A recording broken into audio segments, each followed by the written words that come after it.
Good evening, and thank you everyone for joining in today to tonight's webinar and the concluding session for our 25-26 Financial Aid webinar series. Tonight's session is entitled Navigating the 25-26 FAFSA Form for Independent Students. So again, I want to thank you all for coming.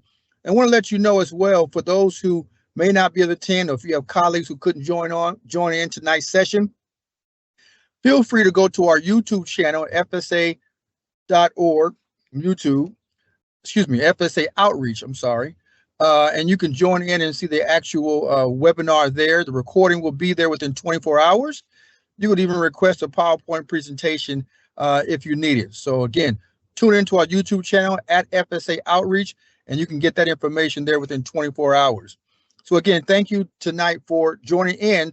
Our presenter tonight is Mr. Isaiah Ellis, an outreach specialist at Federal Student Aid, U.S. Department of Education. We want to welcome him and thank you for his participation. And right now, we're turned over to Isaiah. Isaiah? Thank you, Fred, and thank you all for joining us. I know it's at a late hour. I know many of you are on your way home from work, and some of you are right now trying to multitask, whether it's getting things ready for the family, or you're out attending some of the games, or just going about your daily duties or your endeavors. We just want to say thank you for taking the time to learn about how to navigate the 25-26 FAFSA form for independent students. Now, if you're joining us because you thought this was the one for dependent students, we will be posting that recording that did take place earlier today on our YouTube channel, as Fred said, at FSA Outreach. We're also going to have our video on creating a studentaid.gov account also on our YouTube channel at FSA Outreach as well. Now, information that we're going to cover today is around the myths surrounding the FAFSA. Then we're going to jump right into the demo. Then we're going to come back to the presentation itself to talk about the scams and abundance of information and helpful resources we believe will be very crucial and helpful to you as you're navigating this process. Some of you have been away for the process for a good period of time because you're going back to school, similar to my mom, who now has 2 master's degrees over the age of XX. I said, I won't do it to her, but shout out to her for going ahead and getting a degree later in life. So shout out to you, Mom. But also, the individuals that are continuing on their education and graduating, and as well as attending their undergraduate program or enrolling in an undergraduate program as an independent student. There's abundance of things that can generate or establish you as an independent student, and we'll jump into that as well. And as well, will lead to a helpful information about new components of our studentaid.gov, as well as around our logins and also criteria that you'll be able to know will be able to be very helpful if you're fitting some of those criteria as well. So with that said, let's jump right into it. So let's start out with the myths as it surrounds students. Facts versus myths. First things first is that completing the 25-26 FAFSA form is only for federal student loan. The fact is, the FAFSA itself is used to determine eligibility for all types of financial aid. And it's not just for federal student loans. So you have institutions, you have state higher education authorities, you have private organizations who will leverage the FAFSA form to determine whether a student is eligible or how much a student may be eligible. You just have to make contact with them and find out, how are you leveraging the FAFSA form? Because if they inform you that we're just trying to see how much you're eligible for, then there's another criteria set in regard to the initial assessment. And then from there, they're looking at in terms of a range. Many institutions and organizations may use it differently. So you want to make sure that you're contacting them to find out what is the process from that point. The second myth versus fact is that I won't qualify for federal student aid because I make too much money. So there's no point in completing the FAFSA form. But remember what I just said. You have institutions and organizations who look at the information on the FAFSA form, and then they evaluate it to determine the range that a student may be eligible for. But the basic criteria is that every student needs to complete a free application for federal student aid, also known as the FAFSA. So when you're looking at it from an income perspective, income is not even the only thing that we're looking at. We're looking at assets. We're looking at whether the student, how the student is enrolled, whether there's an undergraduate program or a graduate program. There's many different components that we're assessing to determine the student's eligibility for federal student aid. And then you also have the institutions who are also taking that information and looking to see how much a student may be eligible for. So just because you feel you make too much money should not be the only reason that you decide not to complete and submit the free application for federal student aid. In fact, one last tidbit about this slide is that you don't have to accept what's offered to you. So you've put forth the application, you receive back the financial aid awards, and you're not satisfied with that, you don't have to accept it. So just keep that in mind when it relates to whether or not you make too much money to even complete the FAFSA itself. Now, we also have, as an undocumented student, I'm not eligible for any student aid. There are 3 criteria that we look to. We look to see if you're a U.S. citizen or national, an eligible non-citizen. And if you're looking, we want to know more about the criteria, what dictates whether a student is an eligible non-citizen. We do have that on our website at studentaid.gov to see if you meet any one of those criteria. And then you're not a U.S. citizen or an eligible non-citizen or a national.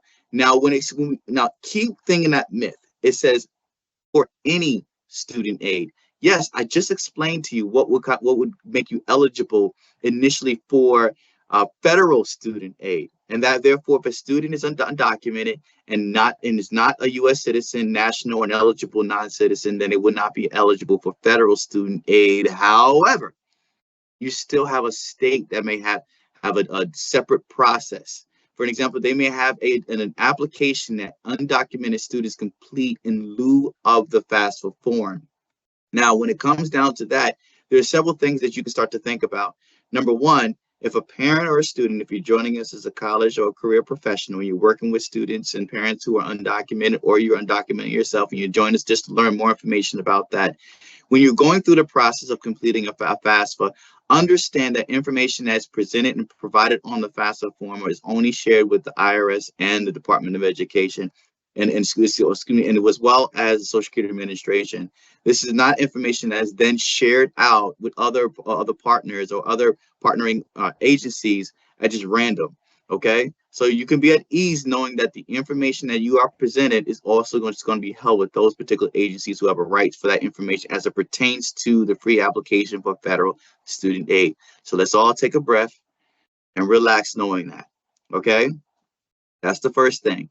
The second thing is that if you're not qualified to complete or eligible to complete the FAFSA, then you want to make sure you're making contact with your state higher education authority, trying to see if they have additional application and or the financial aid office at the college, career school, or university, and find out if they have an application that you need to complete as well, because you may not be eligible for federal student aid. So you want to make sure that you contact these entities and organizations to find out what the next steps are. The next myth versus fact is that you only need to submit the FAFSA form once. Since I completed it last year, I don't need to do it again. Now, that is absolutely false.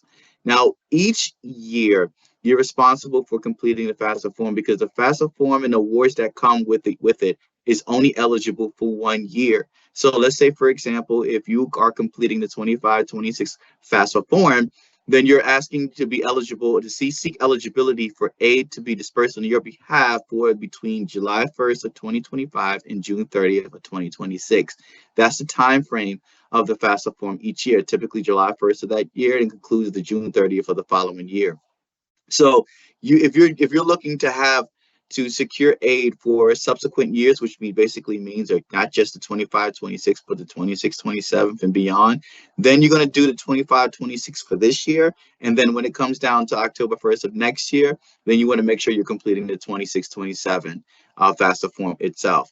A couple things that you need to know about that. So you might want to grab a paper, notepad. If you're still on your phone, you want to grab that too.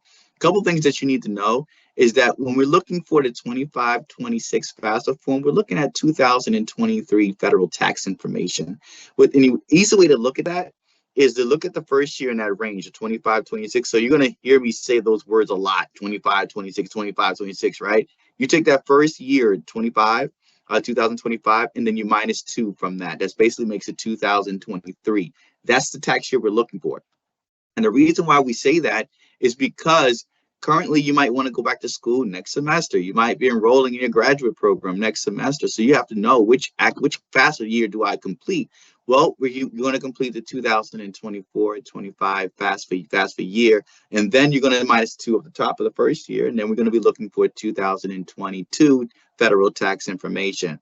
And that's important. When we get into the demo, I'll show you exactly why that's important to know which FAFSA year that we're asking for, because it also corresponds with the federal tax information that we are seeking as well.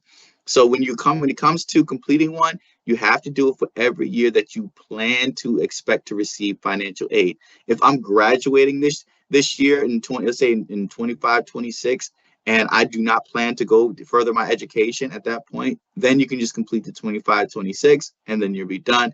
But it's always good practice that if you're even thinking about it, you want to make sure that you're putting it in, because deadlines are also attached to some of these, to most of the, when you complete the FAFSA form, you have to complete it prior to a deadline. And those deadlines are set by the state, but in your location, the deadlines also set by the higher education authority in your location. So by meeting those deadlines, even if you were just thinking about it, will be in your best interest to do so. So I know that was quite a bit of information just to start, but we wanted to reserve much of our time together to just talk about the demo and kind of navigating it through it, because there are several scenarios that we're going to address along the way, and we're going to take our time with this, and we wanted to do so because a lot of situations are varied. So let's start out with visiting either FAFSA.gov or studentaid.gov. If you're joining us and you never created a studentaid.gov account, when you get to the location, feel free to go ahead and on the upper right hand corner, click the person icon. When you click the person icon, you're going to be presented with the screen you see before you. Then you have an opportunity of entering your username and password. But if you never had one before, you can go ahead and click forgot my username and forgot my password.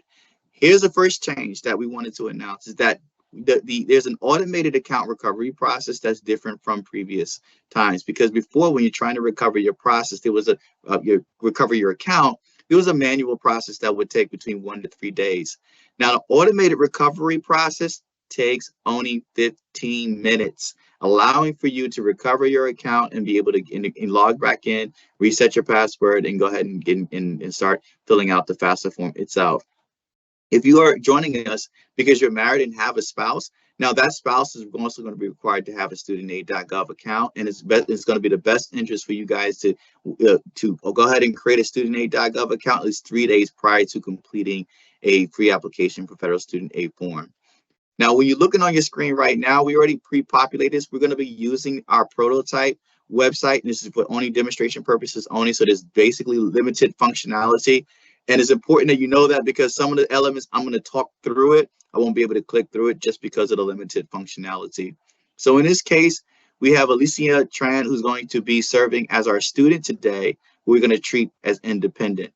So we already went ahead and created a studentaid.gov account for her. She is ready to go. And now, in the midst of it, she's like, wait a minute, I want to make sure I tell my spouse too. And I don't know how to tell them or help them. Don't worry. Just go ahead and check out our YouTube video on creating a studentaid.gov account.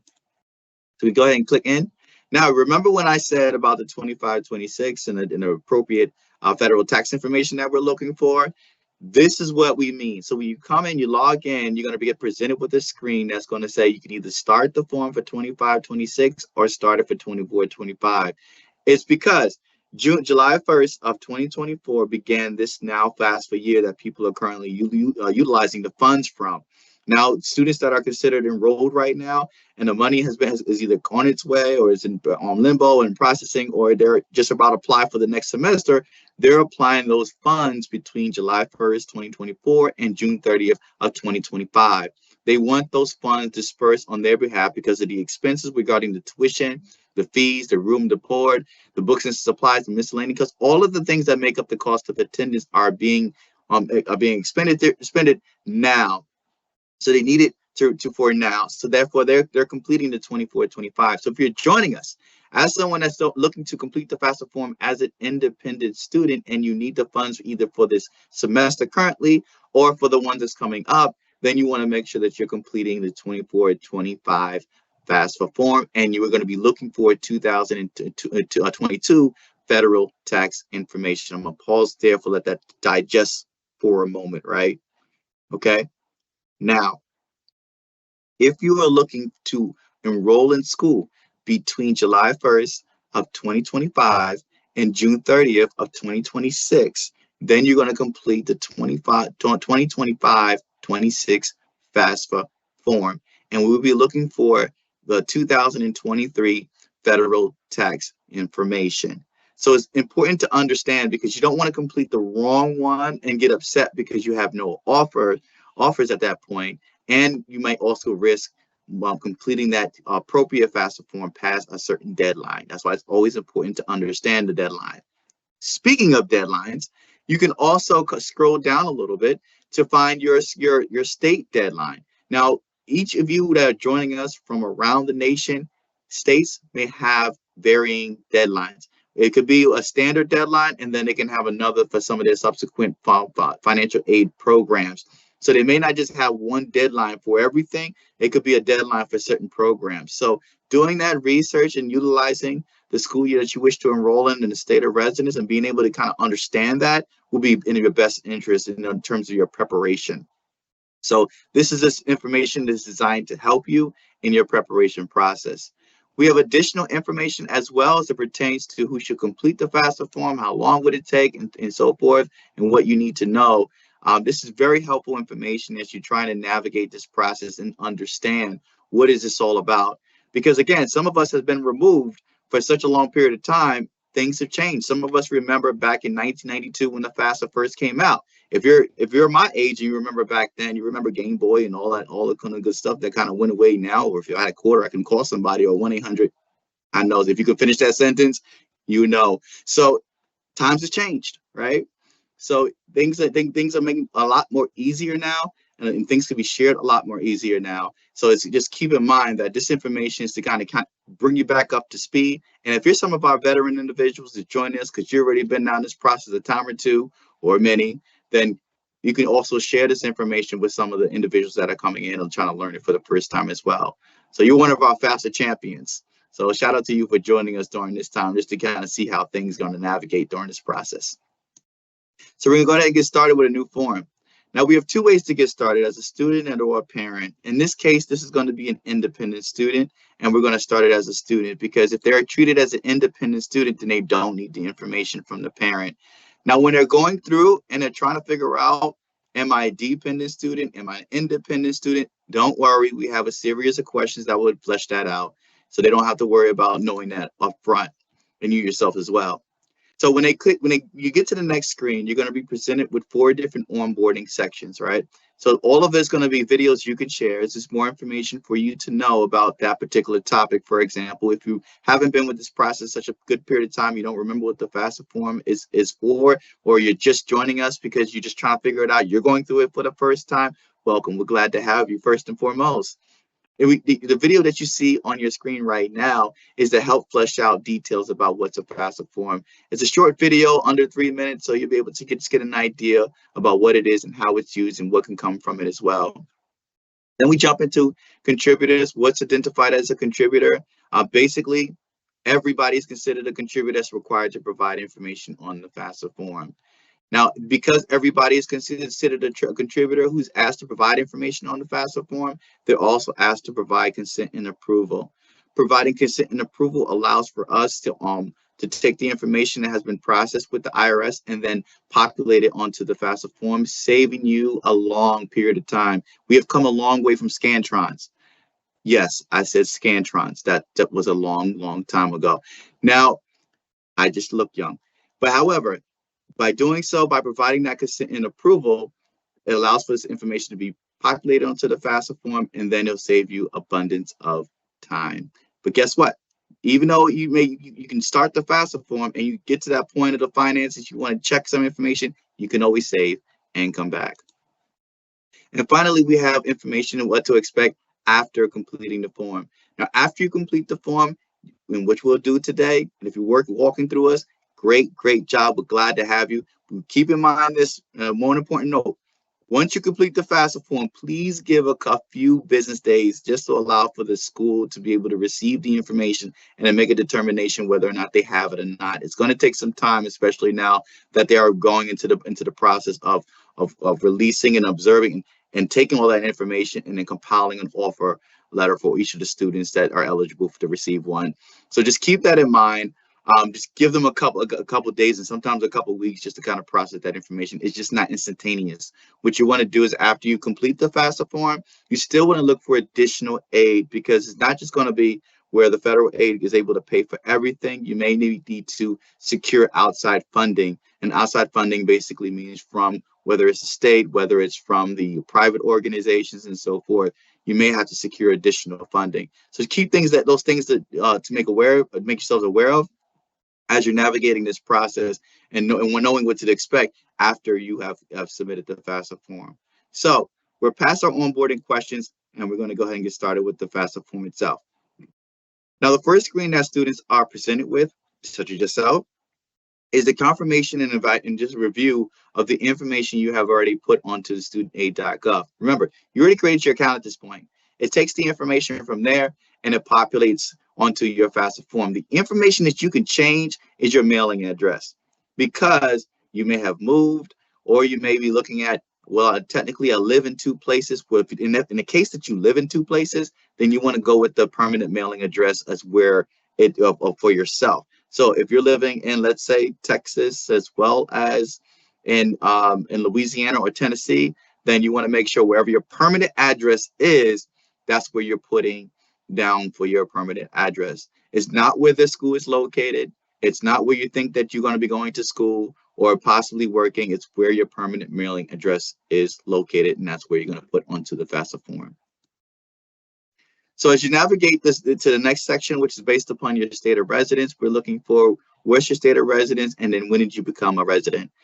In this particular case, we're going to say that this individual, since this individual was born in 1973, this person became a legal resident of New York in 1975. We'll make it 1985. Make sure that they moved from somewhere else. Make put a little sauce on top of it, right? So they add legal resident, became legal resident of New York back in 1985, and they completed that section. Next, they'll have to provide that consent and approval. Remember on the outset, when we were going through the onboarding sections and we got to the third video, which was on consent and approval on your contributors, this is important for people to know that if you approve the consent and approval, then it allows for us to take the information from the IRS and populate it onto the FAFSA form. However, if you decline consent and approval, then the student will be ineligible for federal student aid. So it's important to know the importance of accepting the consent and approval versus declining it. And what you see on your screen provides more information about how we pulling that information and more details and disclaimers that we have surrounding consent and approval. So in this case right here, we're going to go ahead and hit approve. And then it will present it with letting us know that information is now being populated onto the FAFSA form, and success. They were successfully able to obtain our information from the IRS and being able to populate the information onto our FAFSA form, saving us so much time. And I don't know about you, but I like saving time.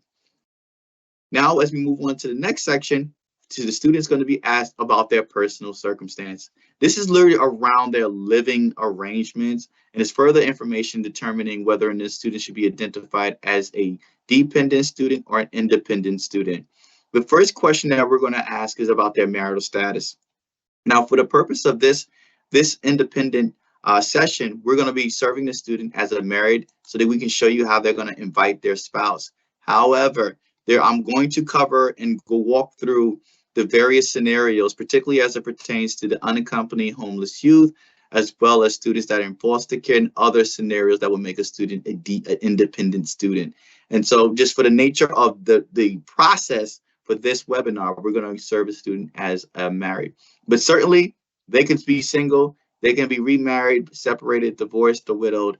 Other factors that are going to factored into the dependency, but it's not the all and be all just on this screen itself. On the following screen, we're asking about their college and career plans. Now, this is their first year. It could be their second year or undergraduate or master's. We're asking what is going to be their academic plan in 25-26. Remember, that academic year or the FAFSA year starts July 1st of 2025, and it concludes on June 30th of 2026. So understanding the range. So if you're a senior joining us in your senior year of your undergraduate program that you're currently in right now, and then as you're going into the 25-26, you're going to be of a graduate status, then you're going to make sure that you indicate it here. And in this case, that's exactly what we're going to do with this student. And so when they start the year in 25-26, they're going to have their first bachelor degree. The next question that we ask is really along the line of our Teach grant. So it kind of gives a flag out for this institution as well. In this case, well, let me pause here. Please shout out to all of our teachers who are dedicating and sacrificing their time to educating our youth and our adults. We appreciate you so very much. And in this case, the student is not going to be pursuing initial teaching certification. But if they had experiencing homeless, or they're meeting one of our unique situations and circumstances, they can be a freshman, a sophomore, or a junior, or a senior, and they can also still receive the status of an independent status, and we'll get into that in the next few slides. So we're going to go ahead and hit continue. So we ask questions about their military status. Are they a veteran? Are they currently serving? Do they have any children? At any time since they turned 13, were they in foster care? Were they awarded a court? Were they an orphan? Were they a legally emancipated minor? Were they a legal guardianship? If a student answers yes to any one of these, then they're basically going to be considered an independent student, and more information will be fleshed out. So in this case, we're going to go ahead and hit that this student has children. So this student doesn't meet any one of these requirements, but they have children. Even if they did not, they answered no to everyone's last one of these questions here. We're going to get into the next, and then in the slides in the future, about how they can be determined to be an independent status after they answer these initial dependency questions. So the first question, that even if a student answered none of the above, so they're not in the military, whether or not they were a veteran or an active duty, they don't have any children, they weren't awarded a court emancipated, legal emancipated minor, mean any of those requirements, they clicked none of the above before. And remember, even before that, we were asking about the marital status of the student. Let's say they entered single. So initially, they're being treated as a dependent student until they get to the screen of student homelessness. Now, when a student is homelessness, we're asking a question: are they currently an unaccompanied homeless youth, or are they a self-supporting and at risk of being homeless? If they do answer yes, that is the case, then the next question that we're going to really flesh out is whether or not, who can verify that your circumstance. Is it a director of a homeless shelter? Is it a unaccompanied homeless youth advisor, or is it someone at the financial aid office? We're asking, fleshing out questions. What kind of documentation do you have that can support it? And even if you don't know what documentation will be acceptable, with some of, most of us don't, because of the fact that you're coming to this process for the first time, you should always reach out to the financial aid office at the college or university or career school that you plan to enroll at. They will let you know about their process. Keep this in mind, and then you might want to write this part down, that every college, university, and or career school may have a separate process. So you may reach out to College A, and they may let you know what statement is acceptable. College B may tell you something different. You have to be prepared to know that. And then if you're not able to do that, this is where the provisional independent status comes into play, because the provisional independent status places you in provisional status. That means your circumstance has to be verified. Once it's verified, then you move from provisional to the independent status, and that'll be the final status for that initial status, for that initial evaluation. So in this case, that they're not considered homeless, but again, you want to make sure that you're reaching out to the financial aid office to determine your next steps. So in this case, the student is treated as an independent student. As you saw before, they don't have the provisional independent status attached to it. But if they had, they want to make sure they're reaching out to the financial aid office. So this student is considered an independent student, and they do not need to provide information about their parents. But however, they're going to need to provide information about their spouse. So in this case, we're going to go ahead and enter the information from their spouse, and they're going to enter their date of birth. And this person was born in 1981. And now we're going to throw you a loop here, okay? We're going to click the box of they don't have a social. Individuals can create an account without a social. What do I mean by that, Mr. Ellis? I'm glad that you asked. So remember on the outset where I said each contributor needs to have a studentaid.gov account, each one. So the student has to have one and their spouse has to have one. It takes up to 3 days. In a case where the spouse does not have a social security number, it could also be a parent. It could also be a student, right? But keep in mind with the student part, because the student part is the focal point, they're going to need to prove that they are also an eligible non-citizen. So there's that. However, let's say you take a parent and you take a spouse who does not have a social security number. They just check the box. They can also create a studentaid.gov, which they should be doing first, without a social security number. Now, before, if they failed the identity verification process, they would need to complete a PDF attestment form. That is no longer the case. So they can go in and create a studentaid.gov account without a social security number, and they're not going to be asked about the attestment form or the PDF, which is no longer required. So in this case, we're going to go ahead and say that they're going to have to make sure, without a social security number, that they get it right for the address. So something you want to write down. If you have students or you're experiencing this, these need to match up 100%. So we're going to go with test and the state that we're going to include. We'll make it Arkansas, and then we'll include, I don't know every zip code out there, so we're just going to go ahead and just make that a fictitious zip code if it's actually one of your zip codes in the wrong area. My apologies. So we're going to make this individual, we'll say Aruba, and then we're going to go ahead and make sure that we have an active and verifiable email address, because they're going to be sent an invitation from this student. They have to have an active email address, and an email address has to be the same as also on their studentaid.gov. So you're going to hit, we already invited to their spouse. We're going to go ahead and hit continue. And now they have been sent an invitation to contribute to the student's FAFSA form. The FAFSA form will not be complete without the inclusion of the information from the spouse. Okay, let's keep that in mind. So we're going to move into the student demographics.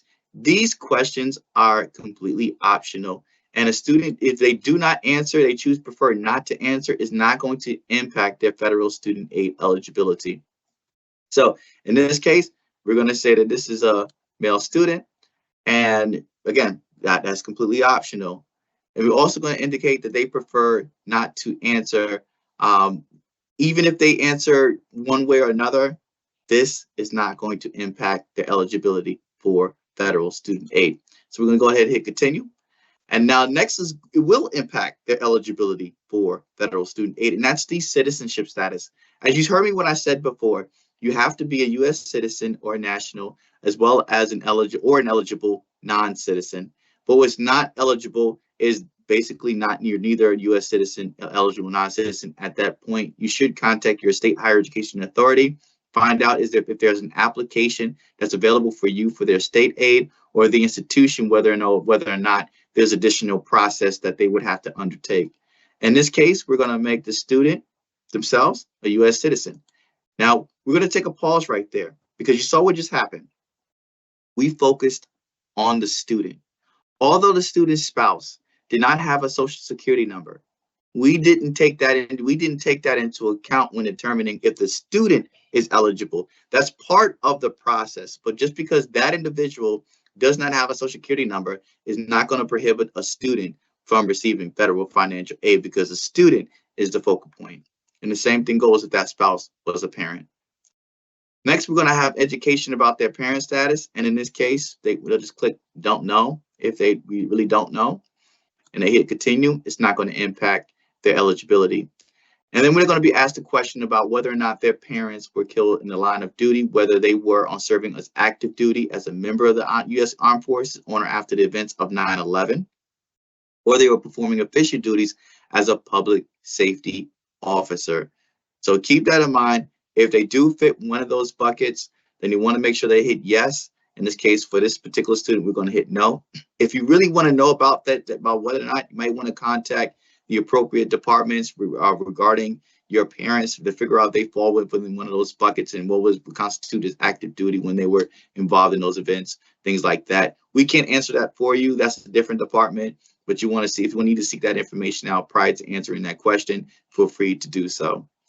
So we're going to go ahead and hit continue. And then we're going to be, the student is presented with the completion of high school status. Now you need to have a GED, be homeschooled, or a high school diploma in order to receive federal financial aid. Now that's also important too to know, because again, you could be homeschooled, you could have received the GED or your high school diploma, you could still receive federal financial aid, and it's not going to be penalized based upon where you were able to obtain your high school completion. So in this case, she's going to state that she got her GED, and we're going to say GED would say that the individual got their GED in Connecticut. Okay, so you see I'm jumping all over the place with the various states. I'm just trying to give a shout out to all the places within the United States the best we can. So if they were homeschooled, they'll just click homeschooled. If they do click none of the above, that can also prohibit them from receiving federal financial aid, because the completion of high school has to be verified. So we hit continue. And now we're going to jump into finances for the student. Now, first and foremost, remember this student provided consent and approval, which means you saw the next screen after that, it was successful population of information that was processed by the IRS. Now, these are additional questions around that. However, when a student is answering some of these questions, we're looking for, are you currently receiving any one of these benefits from the federal program? If that's the case, then they're going to go ahead and select one of the options that they see before you. In this case, we're going to say none, because there is limited functionality with this prototype. However, if they do fit in one of these buckets, then they're going to go ahead and can select that appropriate box. And then they're going to come out and hit next. Now, the next question is their family size different from the number of individuals they claimed on their tax returns? Now, they could say yes, and then we're going to ask them to adjust it. If they do say no, then they basically said it's the same we had on the tax returns, it's the same we have it going forward. And then basically the number from the family size will be populated onto the next screen. Because the next screen we're asking, number in college. We're looking for the students. Are there anybody that's in the student's family that would, including the student that'll be in college? We'll say 1 and hit continue. And then they're going to get asked information based upon the finances. For example, did you have an IRA that you took the funds from, enrolled into another IRA or qualified plan? If not, the answer is 0. Did you have a pension that you took and rolled over into an IRA or another qualified plan? If not, you enter 0. If yes, you enter the value. We're looking for 2023. Again, we're looking for 2000. Did you do this in 2023? Next, did you have an amount of a college grant, scholarship, or AmeriCorps benefits reported as income to the IRS? Not did you receive it and it went toward your bill at school. Did you report that amount as income? If so, you make sure you put that on. And if not, you enter 0. Now, did you have any foreign earned income inclusion? And you can find that if you filed as a 1040 Schedule 1, you can find that on the line 8D. If so, you put in that value. If not, you enter 0, and then you hit continue. Now we're going to get into information more so on your assets, additional funds that you're receiving, such as child support. Did you receive any? Are you receiving any for any children that you have? If not, you enter 0. If you are, you enter the value. Now, if you're looking at this question and saying, which one should I do? Should I do if they've been reported by a court, authorized by a court, or should I go if we have a mutual agreement? You want to go by what can be documented, okay? Lean on the side of what can be documented. Now, if you have a student assets, you the student, you're completing this as an individual, You're going to go with the date with the amount that you have in your bank account, on in cash, or any savings account, checking accounts, and so forth. You want to make sure that you enter the value. So in this value, the student has $100 in their account as a combination of their cash, savings, and checking accounts.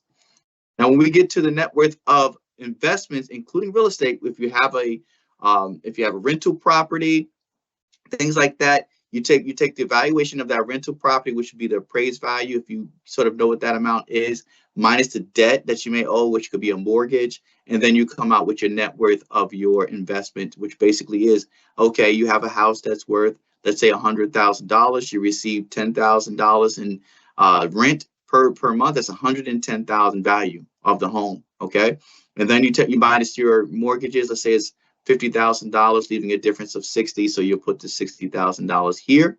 But in the case for this student, they live in their own house, which means that you do not put the value of your house and any debt that's associated with it. You make that a zero.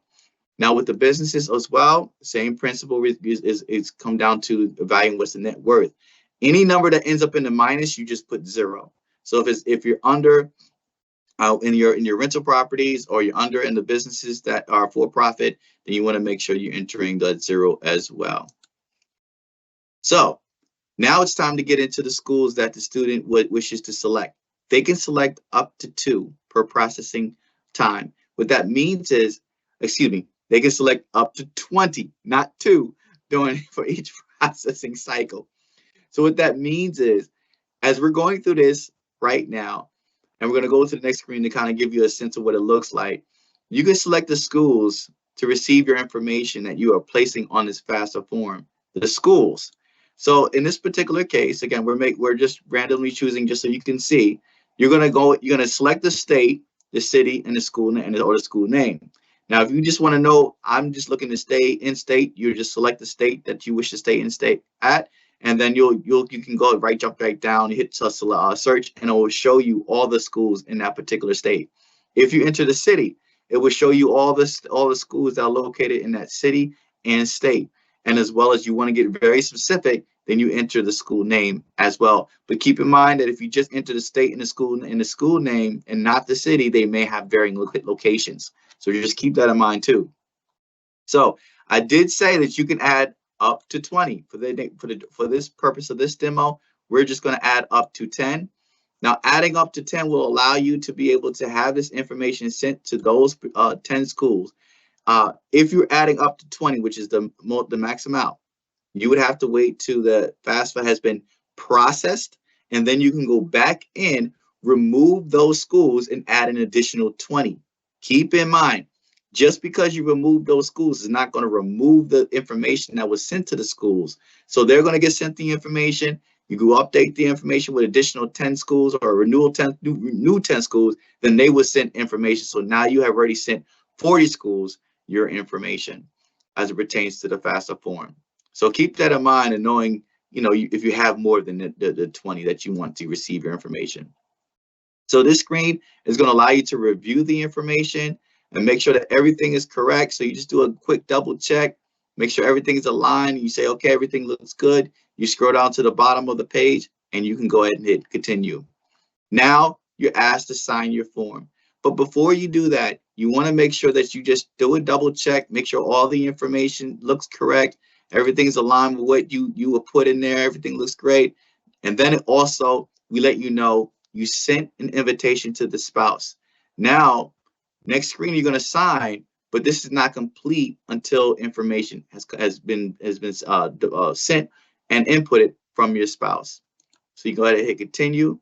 Now you're going to sign your form. You want to make sure that you read everything. I'm going to say that again. Read everything. You go ahead and select the checkbox here, and you sign. Once you're done, you are done as a student. But remember, you sent an invitation to your spouse. So let's walk through what your spouse is going to experience. Now, you as a spouse might want to come and join us. I know you were all hanging out. You thought you were free, but we got to bring you on back. So what's going to happen is that you will be sent an email from the student informing you that you have been identified as a contributor on the FAFSA form. Now, you have to provide information on this FAFSA form in order for the student to receive federal student aid. Keep in mind that if you do not receive an email, you can log in to studentaid.gov, and you'll be able to, once you log in, you'll be able to start the process from there. Now, I did say that we're working with a student with no social security number, right? Yes, but I also said students without a social security number can create a studentaid.gov account too. So they went ahead and did it, and they're ready to get started. So they're ready to log in. They noticed that all the information was there. They're excited. They're going to log in. And now we're letting you know that this individual is asking you to provide information on that FAFSA form. You're going to go ahead and hit accept invitation. Now, when they're giving information, we have abundance of information that they would need to know. It's very helpful that they do read it. And after they have read it, they can hit continue. And then we're going to verify the information that they have placed already onto the studentaid.gov. And you notice this area here is letting you know you didn't have a social security number. That box was checked. If they did have a social security number, then most of the numbers will be grayed out. Start out, and then the remaining of 4 will be presented. They want to come here, make sure that their mailing address is exactly as is presented on studentaid.gov. And so they can hit continue after that. Now, if you're also a U.S. citizen, your only difference on that screen that you will see is obviously you'll have the permanent mailing address still there. That'll be the only field that you can make adjustments to, just like the experience we had with the student who is a U.S. citizen in their experience when they first came in. Now, this is informing them that they have to provide consent and approval. However, letting them know that they would have to, if the only way for the information to be populated onto the FAFSA form is if they filed U.S. taxes, and they would have to provide information on assets and rollover and pension. However, if you do have a social security number and you have filed taxes already with the IRS, then the experience that you will have at this juncture will be similar to the experience of the student we had in the initial when we first started out. So we're going to go ahead and hit approve, because again, everyone has to provide consent and approval onto it. So for the duration of this demo, we hit success, getting ready to start. Similar, did you have any IRA rollovers? Did you have any pension rollovers? Do you have any foreign earned income exclusion? We're going to say in this case, the person has none of those. So that's it for them. They're done. All they have to do is hit continue after verifying the information using expanding one of those sections, and then they want to come down and sign. They're going to come down and sign and hit submit. Once they hit submit, they are officially done.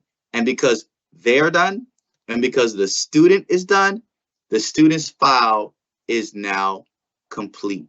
Now the student can wait to see exactly what happens next. So with that said, we're going to jump right back into the presentation, and we're going to let you know about ways to avoid student loan scams, such as identifying a scam. And this is very important because you have a lot of things being thrown your way, especially if you're going through this process for the first time, or you revisiting this process after being apart for a number of years. You want to avoid people asking you to pay for things. You want to avoid people asking you for your personal information, such as your username and your password, or trying to tell you, hey, you got to do this really quickly. You need to act immediately. No, avoid all of those as well. You also want to avoid knowing what's coming from us and what's not coming from us. So what you see on your screen right now is ways to detect information that's coming from the United States Department of Education and the Office of Federal Student Aid, especially when it comes down to our text message. We're not going to be asking you for your username and password or your social, things like that. That's not what we do here. So keep that in mind as it relates to how people are communicating to you, seeking to get or soliciting information from you in order to steal your information and or your money. Now, if you have been scammed, there are several steps that you can take. Number one, change your information. That's the first thing you should do. Change your information. Contact your bank and your credit card company to stop all payments if you are paying them. If you are going through it and you think you've been scammed, then go ahead and submit a complaint to us, to our feedback center. You can also file a complaint with the Federal Trade Commission at reportfraud.ftc.gov, or you can contact the Consumer Financial Protection Bureau. So let's check your knowledge. I'm always intrigued when we get to this section to see how people are going to be responding. So if you have access to the chat, go ahead and drop it in, and I'll get your responses in the chat. But I would love to know what you guys are thinking. So for the first person up, we're going to meet Justin. Now, here's the scenario around Justin. Justin is going to be returning to college in the 25-26 school year to obtain his master's degree after graduating with a bachelor's degree last year. He lives at home with his parents and will be working part-time while he attends his classes. Now, keep this in mind. We're going to go back to what we said in the beginning part of it, right?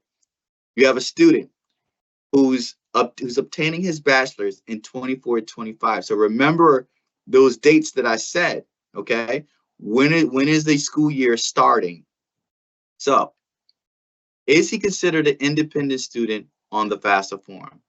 He's starting his master's in the 25-26, and he lives at home with his parents while working part-time. The answer is yes. And I know his parents are like, thank goodness. Thank goodness. I know I would be. Now, being a graduate or a professional student meets the criteria to be considered an independent student on the FAFSA form. Now, even though he lives with his parents, and because he's pursuing his master's degree, he doesn't need to report their information on the FAFSA form. So let's look at the question number 2. Meet Deja. Deja will be attending a culinary trade school in the fall of 2025. She or her husband married in the summer of 2024. Shout out to the recent married couple. And they're planning to fill their taxes jointly moving forward. So let's point out 2 things, okay? Remember, we're looking for 2023 federal tax information. They got married in the summer of 2024, okay? And they plan to file their taxes jointly moving forward. Now, will she have additional contributors on her 25-26 FAFSA form? A, Deja will not have any additional contributors on her FAFSA form. Or could it be B, Deja will need to report her husband's information, but he will not need to be a contributor on her FAFSA form? Or is it C, Deja will need to report her husband's information, and her husband will be identified as a contributor on the FAFSA form? Here's a couple key things. They got married in 2024. We're looking for 2023 tax information. So, will he need to be identified as a contributor? The answer is C. Now, while they're going to be married filing jointly for 2024, the 2025 26 FAFSA form only requires the 2023 tax return information. Now, since she and her husband didn't file jointly for 2023, he will be identified as a contributor. And she will need to invite him to her form, and he will need to provide his information, consent, and approval, and signature for the FAFSA form to be complete. So let's jump into the final question, which is a true or false question. If my parents are incarcerated, I won't be able to complete the FAFSA form because my parents are required to be a contributor. So while you're putting your answers in the chat, here's 3 components of that scenario. Number 1, the person the parents are incarcerated, okay? Now, it's subjective where they believe that they won't be able to complete a FAFSA form because their parents are required to be a contributor. Therefore, the third part, the component is, I can't make contact with them and they're required to be a contributor, so I won't be able to complete it. Therefore, I won't be able to be eligible. The answer is false, because the parent incarceration is an example of an unusual circumstances. Now, we didn't cover what that meant, unusual versus special financial circumstances. So let's just take a few minutes just to do so really quick. Unusual is around your living arrangement, the lifestyle, the circumstance that's occurring, right? Whether you've been verified with a refugee status, asylum status, where your parents were incarcerated or deceased, whether it's estrangement or abandonment, things like that will dictate whether or not a student is experiencing an unusual circumstances. So in this case, parent incarceration is an example of that. Let's say, for example, if the parent is experiencing or the student is experiencing a financial difficulty, such as a loss of job, loss of income, tuition expenses at a secondary or primary school, or higher expenses for mental or dental for one of the dependents. Those things are a special financial circumstance. That's different from an unusual circumstance. These are both circumstances that can lead to a financial aid department representative leading down a path of professional judgment, which will allow them to review the information, necessary documentation, and seeing if the student should be considered an independent student, although they were initially determined to be a dependent student. So either case is going to warrant more information and more documentation. The best route forward for these types of student situations is that to advise them to contact the financial aid office at the college, university, and or career school and determine what documentation will be acceptable. But again, knowing which path forward would help dictate or help you know what kind of documentation will be requested from you. But again, you want to make sure you're contacting the financial aid office.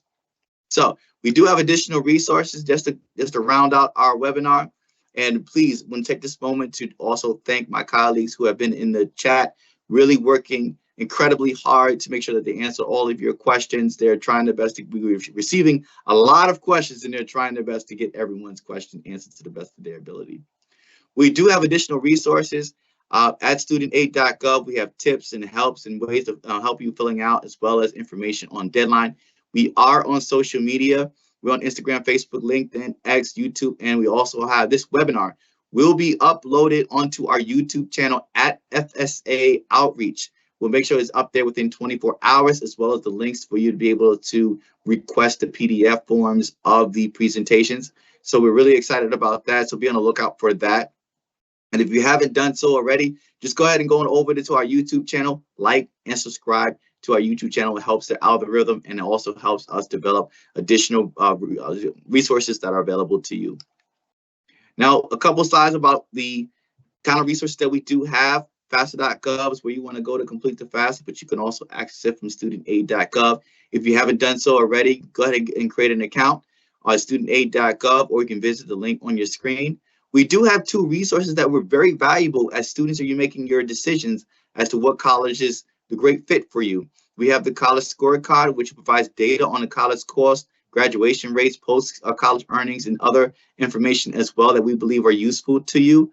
We also have a resource in the College Navigator, which is a database of more than 7,000 colleges and universities, and you can also search them by name, location, degree offerings, program, and a number of other criteria as well. We have a federal student aid estimator. If you don't want to go through the entire FAFSA form itself, you just want to get an estimate at this time, you can do so as well, but just keep in mind it is an estimate, and as well that the information has not been submitted to the college university, because it's not the actual FAFSA form. It's just to give you an estimate. Now, if you are a parent, you are going back to school, guess what?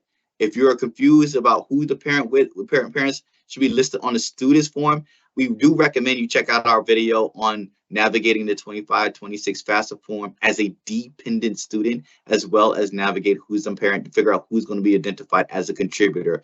If you're joining us and you have kids who are also going to be going to college as well, getting ready to go take that next step in their post-secondary career. We also have the tax information available for you that you want to make sure that you have available to you. That can be also very useful as you're filing your taxes as well. That was a little hint. And we also have information on state grant agencies, scholarship scam avoidance, as well as ways to avoid financial aid scams. Lastly, we have an abundance of information on occupational outlook. This is basically a encyclopedia of careers describing the range of occupation.